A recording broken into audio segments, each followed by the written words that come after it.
السلام علیکم ناظرین، اسلامک ایکسپلوریشن میں آپ کو خوش آمدید کہتے ہیں۔ تو آج کا ہمارا ٹاپک ہے کہ مسلمانوں کی عیسائیوں سے جنگ کا آغاز کیوں اور کس طرح ہوا۔ چونکہ نبی کریم صلی اللہ علیہ وسلم کے زمانے میں ساری جنگیں کفار اور یہود سے لڑی گئی تھیں۔ عیسائیوں سے جنگ کا سبب یہ ہوا کہ ملک عرب کے کفار اور یہود نے ملک شام کے ساتھ ساتھ اپنے تجارتی روابط کا ناجائز فائدہ اٹھاتے ہوئے ملک شام کے شہر بصرہ کے گورنر تک رسائی حاصل کر لی اور بصرہ کے گورنر کے کان بھرنے شروع کر دیے۔ ناظرین، ان تمام دشمنیوں کی وجوہات یہ تھی کہ حضرت علی نے خیبر کو فتح کیا تھا، جو کہ یہودیوں کا ایک مرکز تھا۔ ناظرین، پہلی جنگ جو عیسائیوں سے ہوئی وہ جنگ موتا تھی۔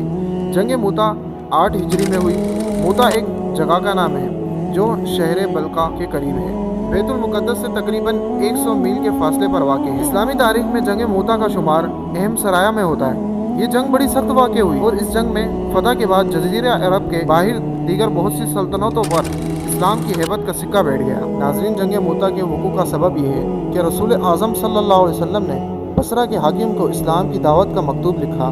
یہاں جس مقام بصرہ کا ذکر ہو رہا ہے وہ ملک شام کا شہر ہے، حالانکہ ایک بصرہ نام کا شہر ملک عراق میں بھی ہے۔ حضور علیہ السلام نے حضرت حارث بن عمیر ازدی رضی اللہ تعالیٰ عنہ کو خط دے کر بحیثیت قاصد بصرہ کی جانب روانہ فرمایا۔ مدینہ منورہ سے بصرہ جانے والے راستے میں موتا نام کا گاؤں آیا۔ حضرت حارث جب موتا پہنچے تو وہاں کا حاکم شرحبیل بن عمر غسانی نے انہیں دیکھ لیا اور اجنبی چہرہ دیکھ کر سمجھا کہ کوئی جاسوس میرے علاقے میں آیا ہے۔ اس کی تحقیق کرنے کے لیے ان کو روکا، پوچھا کہ تم کون ہو، کہاں سے آئے ہو اور کہاں جا رہے ہو؟ حضرت حارث رضی اللہ تعالیٰ عنہ نے جواب دیا کہ میں مدینہ سے آیا ہوں، قاصد ہوں اور پیغمبر اسلام صلی اللہ علیہ وسلم کا خط لے کر بصرہ کے حاکم کے پاس جا رہا ہوں۔ شرحبیل غسانی ہرقل بادشاہ کے معزز عمرہ میں سے تھا اور اسلام کا کٹر دشمن تھا۔ شرحبیل نے حضرت حارث ازدی رضی اللہ تعالیٰ عنہ کو قاصد ہونے کے باوجود بلا کسی قصور کے شہید کر دیا۔ حالانکہ بین الاقوامی قانون کے مطابق اس زمانے میں بھی کسی قاصد کو قتل کرنا سخت ممنوع اور جرم تھا اور دنیا کے ہر بادشاہ پر قاصدوں کی امان واجبی امر تھا۔ جب قاصد رسول کی شہادت کی خبر مدینہ منورہ پہنچی تو مسلمانوں کے اندر غم و غصے کی لہر دوڑ گئی، یہاں تک کہ رحمت عالم صلی اللہ تعالی وسلم کے خاطر اقدس پر یہ معاملہ بڑا شاک گزرا۔ موتا کے حاکم شرحبیل نے قتل قاصد کا سنگین جرم کر کے اپنی بربریت کا ثبوت دیا تھا اور مسلمانوں کی غیرت کو للکارا تھا۔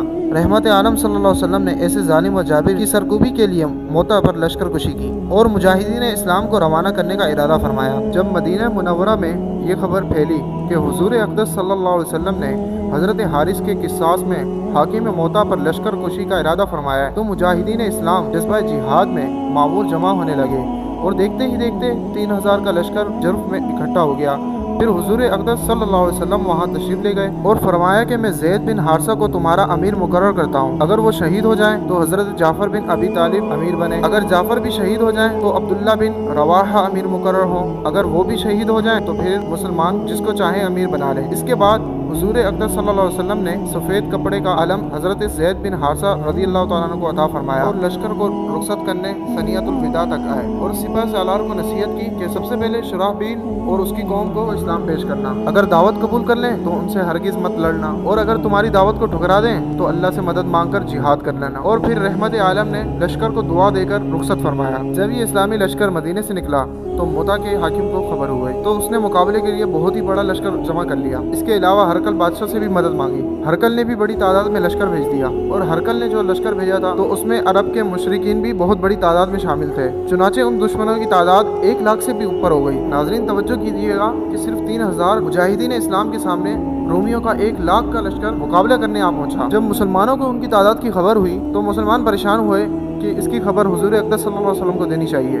یہ پریشانی دیکھ کر شاعر رسول عبداللہ بن رواحہ نے مجاہدین کو مخاطب کر کے یہ فرمایا، کیا تم اس چیز سے گھبراتے ہو کہ جس کی خواہش اور تمنا لیے ہم گھروں سے نکلے ہیں؟ یاد رکھو، یا تو ہم فتح یاب ہو کر اپنی مراد کو پہنچیں گے یا مقام شہادت حاصل کر کے جنت میں اپنے ساتھیوں سے مل جائیں گے۔ عبداللہ بن رواحہ نے اپنی تقریر سے اسلامی لشکر کو اتنا جوش دلایا کہ ہر مجاہد جام شہادت نوش کرنے کی تڑپ میں اپنے سروں کا نذرانہ پیش کرنے کے لیے متا پہنچا۔ حضرت